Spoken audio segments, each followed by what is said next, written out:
2004 തെരഞ്ഞെടുപ്പിൽ സ്വാഭാവികമായും എ.ബി. വാജ്പേയിയുടെ ഒരു തുടർ ഗവൺമെൻറ് ഉണ്ടാകുമെന്ന് അതിശക്തമായ ഒരു പ്രചരണം നമ്മുടെ നാട്ടിലുണ്ടായിരുന്നു. എക്സിറ്റ് പോളും ആ ദിശയിൽ പ്രചരിപ്പിച്ചു. പക്ഷേ തെരഞ്ഞെടുപ്പിന് ശേഷം ഒന്നാം UPA ഗവൺമെൻറ് അധികാരത്തിൽ വന്നത് നമ്മൾ കണ്ടതാണ്. 2014 2019 തെരഞ്ഞെടുപ്പിൽ BJPക്ക് അനുകൂലമായൊരു വികാരം ഉണ്ടായിരുന്നു. പ്രത്യേകിച്ച് മോഡിക്ക് അനുകൂലമായിട്ടുള്ളൊരു തരംഗം ഉണ്ടായിരുന്നു. ആ തരംഗം ഈ തെരഞ്ഞെടുപ്പിലില്ല.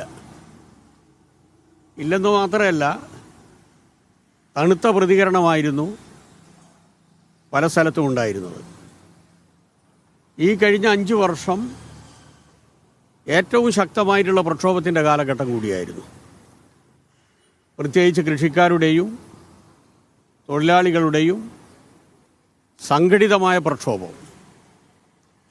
ഒരു വർഷം നീണ്ടുനിന്ന കൃഷിക്കാരുടെ സമരത്തിൻ്റെ ഭാഗമായി 700ഓളം കൃഷിക്കാരാണ് രക്തസാക്ഷികളാകേണ്ടി വന്നിട്ടുള്ളത്.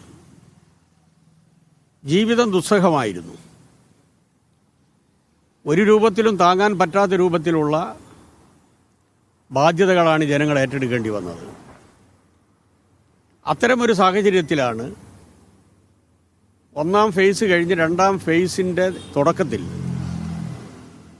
ഏറ്റവും നികൃഷ്ടമായ രൂപത്തിൽ മതന്യൂനപക്ഷങ്ങൾക്കെതിരായി, പ്രത്യേകിച്ച് മുസ്ലിംസിനെതിരായി ശക്തമായിട്ടുള്ള വിഷലിപ്തമായിട്ടുള്ള പ്രചരണം പ്രധാനമന്ത്രി അഴിച്ചുവിട്ടത്.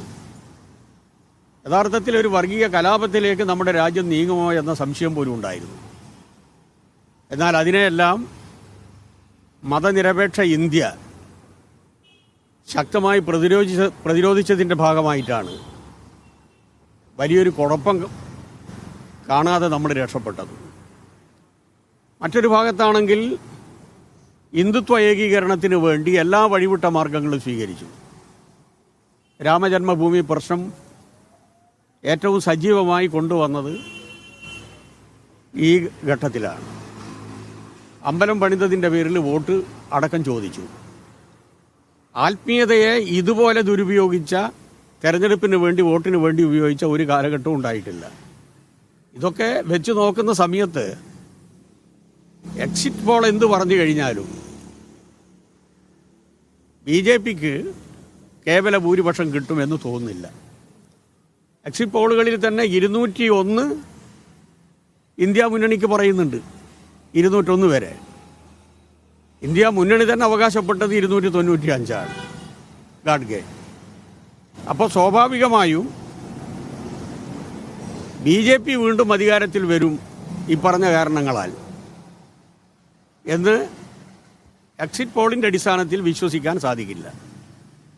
ഇന്ത്യ രാജ്യത്ത് ആദ്യത്തെ സംസ്ഥാനമായിരിക്കും എല്ലാ സീറ്റും ഇന്ത്യ മുന്നണിക്ക് സംഭാവന ചെയ്യുന്ന കേരളം.